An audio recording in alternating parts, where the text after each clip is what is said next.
Sa video na to, ituturo ko sa iyo kung paanong paggamit ng China Trust Online Banking. Para ito sa mga distributors na nasa iba't ibang bansa.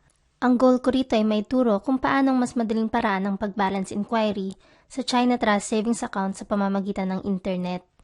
Mas madali na nating malalaman kung maaari na bang makapag-withdraw sa savings account pagkatapos ng encashment request na ginawa natin sa Data Tracking Center or web page. Hindi mo na kailangan mag-rehistro para sa online banking kasi ito ay 100% free. Walang anumang hidden charges at bukod pa dyan, hindi na rin kailangan mag-aksaya ng oras at panahon magpabalik-balik sa harap ng ATM machine para lang masiguro na maaari nang makuha ang kinita sa Alliance in Motion Global. Lalo na sa mga distributors natin na malayo sa cities at kailangan pang bumiyahe ng mahabang oras. Makakatulong rin ito na masolusyonan agad ang anumang hindi inaasahang magiging problema sa encashment kung sakaling meron man. Pero bago ang lahat, gusto ko muna kayong maging pamilyar sa China Trust Savings Account. Ang mga ito ang kailangan mong matutunan. Sa harap ng sobre, kung saan nakalagay ang ATM card, may nakasulat na member number. Ito ay 012. At sa papel na nakapalob sa sobre, makikita mo ang 4 digits PIN number.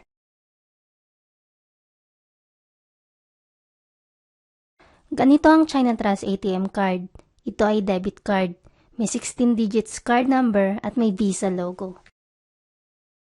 Ibig sabihin, kahit nasaan ka man sa buong mundo, pwede kang makapag-withdraw ng kinita mo sa Alliance in Motion Global. Sa mga nasa South Korea tulad ko, pwede tayo magpunta sa Kungmin Bank, IBK at Citibank. Sa mga nasa ibang bansa naman, lahat ng ATM machine na may naka-indicate na Visa logo ay pwedeng gamitin.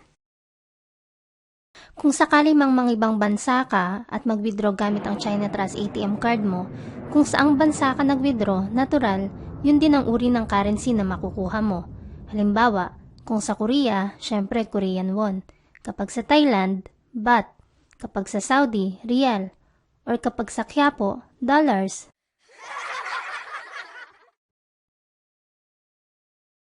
Ngayong alam mo na lahat, mas madali na para sa'yo ang susunod na gagawin. Kaya kung handa ka na, panoorin mo itong mabuti.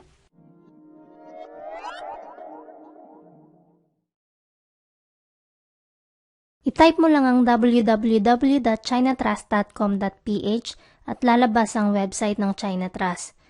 Sa bandang itaas, sa gawing kanan, makikita mo ang sign on to, then click BankNet. Then click I agree. I-type mo lang ang ATM card number, ang member number, then sa account type, piliin lang ang savings account.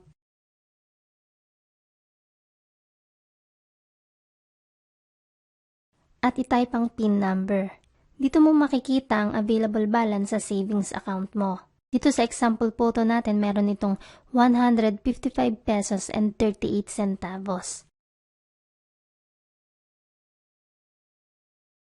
Minsan, pag gamit ang online banking, may mga panahon na ganito ang makikita mo.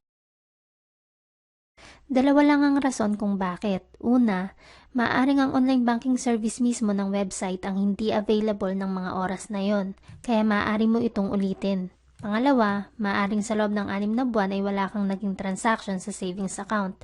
Ito ay automatic deactivated ng bangko.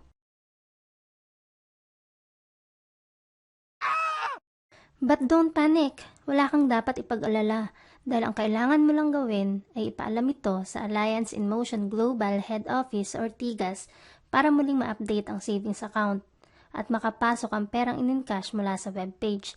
Tumawag sa 632-706-2301. Maaari ka rin magpadala ng email sa aim_cjlyamoso@yahoo.com. Huwag kalimutang ilagay ang iyong complete name at user ID number.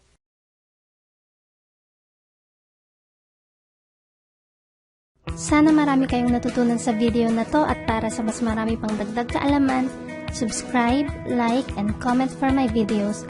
Annyeong!